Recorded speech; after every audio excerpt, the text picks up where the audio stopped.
میں ہوں عبید قریشی، آپ دیکھ رہے ہیں خبرنامہ ٹی وی۔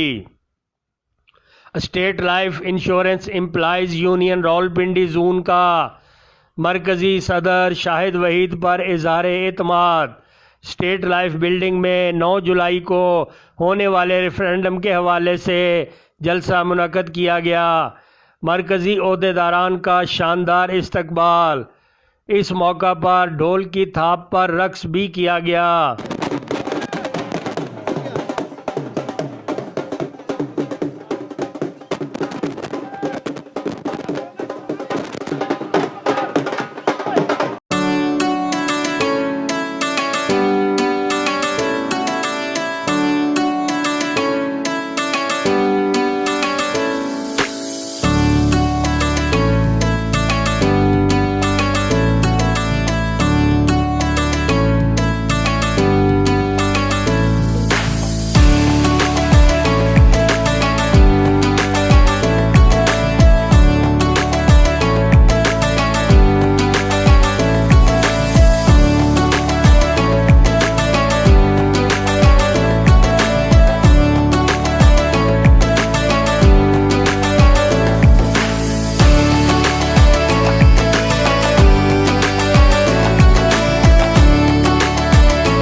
تقریب کا آغاز قرآن پاک کی تلاوت سے ہوا۔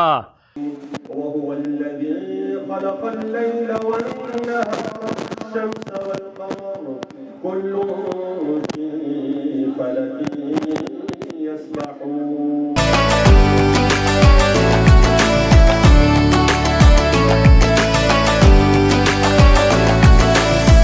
ٹریڈ یونین کے عہدیداران نے خطاب کیا۔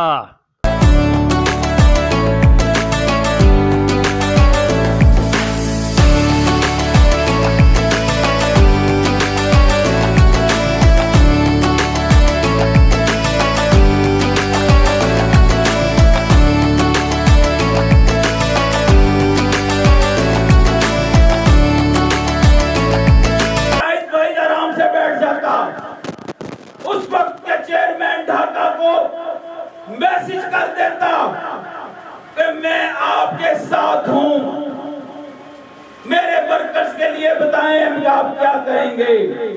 بڑا آسان تھا، کوئی سودے بازی کر لیتا، بڑا آسان تھا کہ کوئی انڈر دی ٹیبل ڈیل کر لیتا، لیکن نہیں۔ جب یہاں پہ اسٹیٹ لائف میں مایوسی کے اور خوف کے سائے چھا گئے، جہاں پہ ورکرز چاہے وہ اسٹیٹ لائف یونین کا ورکر ہو، چاہے فیلڈ کا ہو، ایریا مینیجر ہو، آفیسر ہو، جب ان کے چہروں سے خوشیاں ختم ہو گئیں، دکھ کے سائے یہاں پہ جم گئے، تو ایک ہی شخص ان کی امید بن کے ابھرا جس کا نام شاہد وحید تھا۔ تمہیں رسوا وہ سالچی ناصر جو آپ کے درمیان انتشار پیدا کرتے ہیں، تمہیں رسوا سرے بازار عالم ہم بھی دیکھیں گے۔ بدوں میں قوت و اولاد و آہن دیکھ لو تم بھی، باقاعدہ جذبہ ایمان مکم ہم بھی دیکھیں گے۔ Zonal head Rawalpindi Rukhsar A Qaiser نے عہدیداران سے ملاقات کی۔ Additional general secretary Chaudhry Waqar Hussain نے خطاب کیا۔ Rawalpindi zone group and pension, F M D, regional academy اور سیکٹر آفیسر اور بینکا سے آئے ہوئے جو میرے کانٹیکٹ پہ ساتھی ہیں، میں ان کو آپ تمام دوستوں کو اس دل کی اتھا گہرائیوں سے خوش آمدید کہتا ہوں۔